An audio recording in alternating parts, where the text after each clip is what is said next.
Hello，大家好，我係定呱呱食西瓜啊。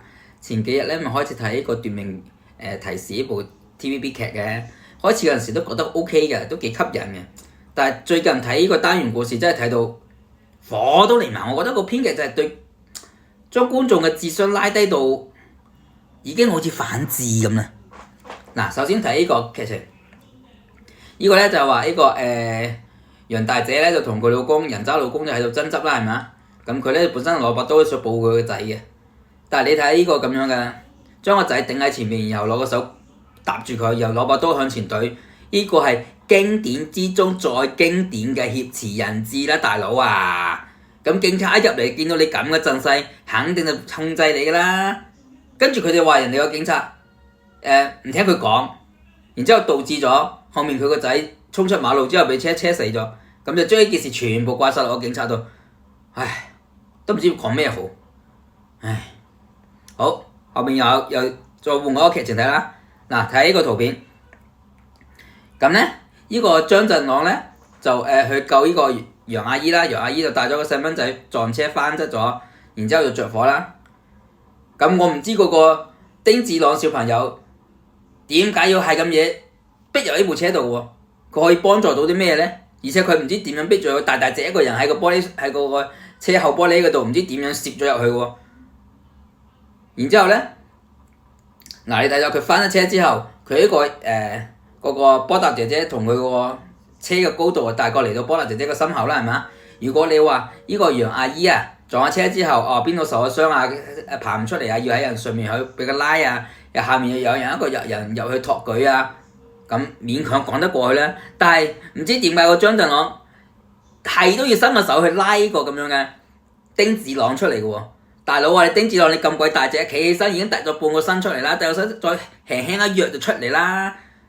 你個張振朗唔知做咩嘢喺度伸手拉佢，大佬你阻住我逃生啊！你知唔知㗎？唉，呢啲究竟係想表達兄弟情啊，定係想表達一個反智咧？真係都冇辦法諗。OK， 呢度有一個啦，再跟住咧，你睇下佢哋出嚟啊！出嚟之後，話件白色波達，直成白到反光嘅喎。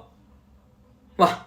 我諗唔明啦，你喺一個又有油煙又燒着咗又機油又撞車嘅地方，你出咗嚟部波達仲靚仔過白雪公主嘅條裙，個樣個裝都仲精緻過白雪公主個裝，我都唔知點理解，真係你嗌觀眾點樣代入你嘅劇情啊，大佬！你要將個面畫污糟啲，件衫畫污糟啲，甚至有啲刮損下，咁先夠真實啊嘛！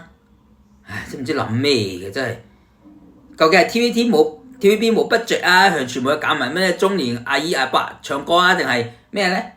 而家啲細節咁唔咩嘅麼？咁求其嘅麼？真係，唉 ，OK 就講完呢個，再嚟俾你睇一個，嗱，呢個咧就係嗰個殺人狂啦，係咪？挾持一個細蚊女，然之後嗰個劉佩玥咧就同佢喺度對峙緊。跟住個陳山聰嗌個劉佩玥，哎呀你嗌嗰個犯行後兩步啦，個犯突出咗個隻腳嚟，佢一槍就射人嚟咯喎！喂大佬啊，正常人啊，飛虎隊啊，睇唔到你前面個挾持嘅個人質嘅狀態，都唔敢開槍啊！你突出隻腳嚟，你直接開槍，有冇搞錯啊？你扮警隊人員，你就要有專業性啦！你呢個一啲都唔專業。真係不知所謂，就話多謝人哋嗰個咩？劉佩玥話：多謝你信我啊！我都頂你個肺！如果我係嗰個人質，我信你條命啊！真係，講起呢個人質又有搞笑嘢喎！你睇下呢度睇得好清楚啦，個把刀啊，個刀尖啊，唔知揾啲可能驚整親啲小朋友吧，就包咗一個唔知咩道具喺度佢個刀尖嗰度，然之後頂住佢個面，整唔損嘅喎！喂大佬啊，你做假你可以將把刀唔含住個小朋友啊嘛，你係都要督住人個面，但係又表現出嚟嗰度係加咗個墊住佢，唔好俾佢督親。我懷疑咧 TVB 冇發工資俾道具，同埋冇發工資俾編劇，唉，真係頂唔住啦！唉，真係越睇越火滾。本來覺得係一部好劇嘅，但係睇到後面咧，都唔知講咩好，唉。仲有呢個劉佩玥個眼神喎，係嘛？解救咗呢個小朋友之後，望住佢，大佬你呢個眼神想表達咩啊？你想表達嗰種重新獲得信任感嗎？我就睇唔明呢個眼神係表達咩啦。唉，真係不知所謂。